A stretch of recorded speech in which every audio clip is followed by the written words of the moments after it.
और मैं हूं आपके साथ जूही तोमर। 26 जनवरी 2022 को भारत अपना 73वां गणतंत्र दिवस मना रहा है। लेकिन क्या आपको पता है कि भारत का गणतंत्र दिवस 26 जनवरी को ही क्यों मनाया जाता है? आखिर भारतीय इतिहास में 26 जनवरी इतनी खास क्यों है कि उसी दिन को भारत का गणतंत्र दिवस चुना गया था? और आखिर क्या हुआ था 26 जनवरी को कि आजादी के बाद जब भारत को गणतंत्र घोषित करने की बात आई तो 26 जनवरी की ही तारीख मुक्कर की गई। इस कहानी को समझने से पहले भारतीय संविधान की प्रस्तावना को देखिए।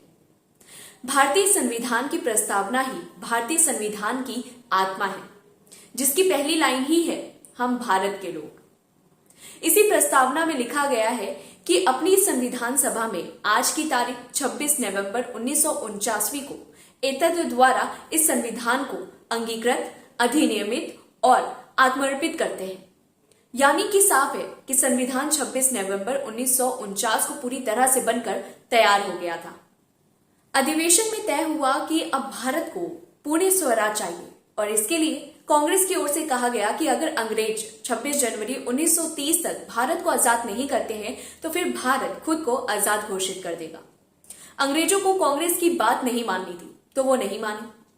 विरोध में पंडित जवाहरलाल नेहरू ने अंग्रेजों के रहने के बावजूद तय तारीख यानी कि 26 जनवरी 1930 को रावी नदी के किनारे तिरंगा झंडा फहराकर भारत की आजादी की घोषणा कर दी।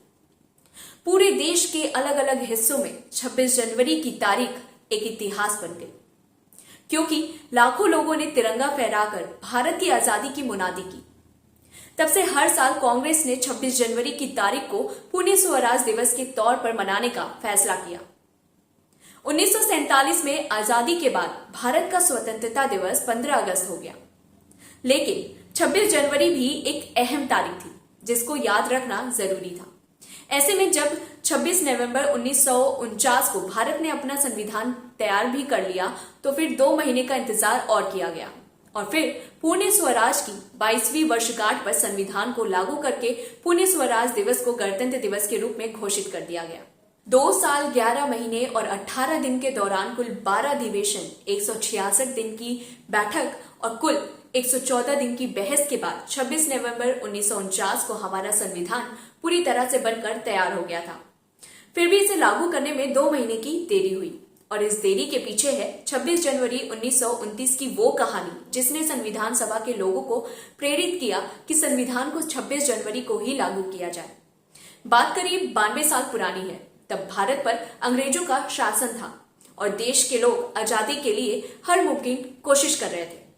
इसी कोशिश के तहत 31 दिसंबर 1929 को कांग्रेस का राष्ट्रीय अधिवेशन बुलाया गया। अधिवेशन की जगह अविभाजित भारत के पंजाब प्रांत की राजधानी लाहौर में हो रहा था। पंडित जवाहरलाल नेहरू इसके अध्यक्ष थे।